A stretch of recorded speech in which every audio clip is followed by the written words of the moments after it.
देख रहे news for nation और मैं हूं शुभी आपके साथ। चारा घोटाले में सजायाफ्ता राजद सुप्रीमो लालू प्रसाद यादव की जमानत याचिका को कल झारखंड हाईकोर्ट ने टाल दिया था और ये कहा कि 6 हफ्ते बाद अब इसकी सुनवाई की जाएगी। आपको बता दें कि जो भी कागजात उस दौरान जिसकी ज़रूरत थी वो लालू प्रसाद यादव की ओर से नहीं दिया गया था, जिसके बाद से झारखंड हाईकोर्ट ने उन्हें 6 हफ्ते का और वक्त दिया है और ये कहा है कि 6 हफ्ते बाद ही इस मामले पर उनकी सुनवाई होगी। लेकिन इन सब के बीच लालू प्रसाद यादव ने अपने फेसबुक पे एक पोस्ट किया है और एक कहानी लिखी है।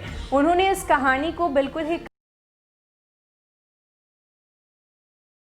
भी संबंध नहीं है। हालांकि इस कहानी से हम आपको साफ तौर पर दिखाएंगे कि किस तरीके से उन्होंने अभी की सरकार और साथ ही साथ नीतीश कुमार पर तंज कसा है। सबसे पहले आप वो कहानी देखिए। लालू ने अपने फेसबुक पर लिखा है, एक बार एक राजा को ये जानने की दिलचस्पी हुई कि उसकी प्रजा में कौन लोग एक जागरूक और सजग नागरिक हैं और कौन नहीं। उसने अपना सलाहकारों से मंत्रणा की आखिर कैसे जागरूक नागरिकों की पहचान की जाए। किसी ने सलाह दी कि आप पूरी प्रजा पर 1 रुपए का टैक्स लगा दीजिए और ये टैक्स जमा करना सबके लिए ज़रूरी कर दीजिए। राजा को ये सलाह अच्छी लगी। राजा ने आदेश जारी कर दिया कि अमुक तिथि तक सभी लोग 1 रुपए का टैक्स राजकोष में जमा करें।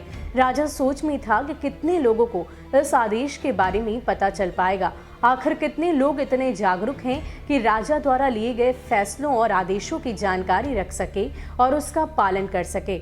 राजा को ये भी उम्मीद थी कि जो सबसे जागरूक और सजग होंगे उन्हें न सिर्फ इस आदेश के बारे में पता चलेगा बल्कि वो हमारे पास फरियाद लेकर भी आएंगे, इस टैक्स को हटाने का उनसे अनुरोध करेंगे।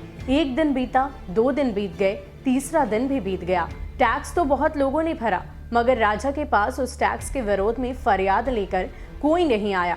राजा ने सोचा कि शायद ये टैक्स बहुत कम है, लोगों को कोई फर्क ही नहीं पड़ रहा, सब लोग आसानी से ये टैक्स दे पा रहे हैं। फिर राजा ने टैक्स बढ़ाकर 2 रुपए कर दिए मगर फिर भी लोगों का टैक्स देना बदस्तूर जारी रहा। विरोध का कहीं भी कोई सुर नहीं, कोई फरियाद लेकर नहीं आया। राजा के पास लोगों का टैक्स देना लगातार जारी रहा।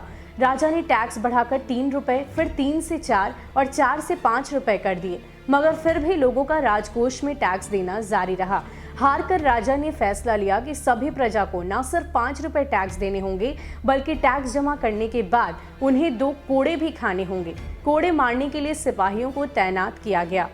लोग टैक्स जमा करते थे, 2 कोड़े खाते थे और अपने घर जाते थे। राजा इंतजार कर रहा था कि अब लोग उनके पास आएंगे, उनसे फरियाद करेंगे, महाराजा प्रजा कराह रही है, ये टैक्स और साथ में ये 2 कोड़े खाने का नियम हटाइए। और सच में कुछ लोग राजा के दरबार में पहुंचे और अपनी फरियाद सुनाई। राजा ने पूछा, बोलो क्या शिकायत है तुम्हारी। उन लोगों ने कहा कि महाराज हमें बहुत परेशानी हो रही है टैक्स देने और कोड़े खाने में। आपने कोड़े मारने के लिए बहुत कम सिपाहियों को नियुक्त किया और इस वजह से लाइन बहुत लंबी होती जा रही है। हम आपके पास ये फरियाद लेकर आए हैं कि आप कोड़े मारने के लिए ज़्यादा सिपाहियों को नियुक्त कीजिए ताकि लाइन लंबी ना लगे और प्रजा को टैक्स जमा करने और कोड़े खाने में कोई परेशानी ना हो।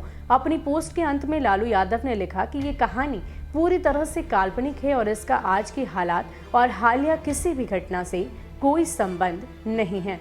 तो लालू प्रसाद यादव ने जब उनकी कोर्ट से सुनवाई टल गई तो उसके बाद उन्होंने अपनी फेसबुक पोस्ट पर इस कहानी को लिखा और साथ में ये भी लिख दिया कि इसका हालिया किसी भी हालात से कोई भी संबंध नहीं, ये बिल्कुल ही एक काल्पनिक कहानी है। हालांकि इस पूरी कहानी को पढ़कर आप भी समझ गए होंगे कि किस तरीके से लालू प्रसाद यादव ने अप्रत्यक्ष रूप से केंद्र सरकार और नीतीश सरकार पर निशाना साधा है।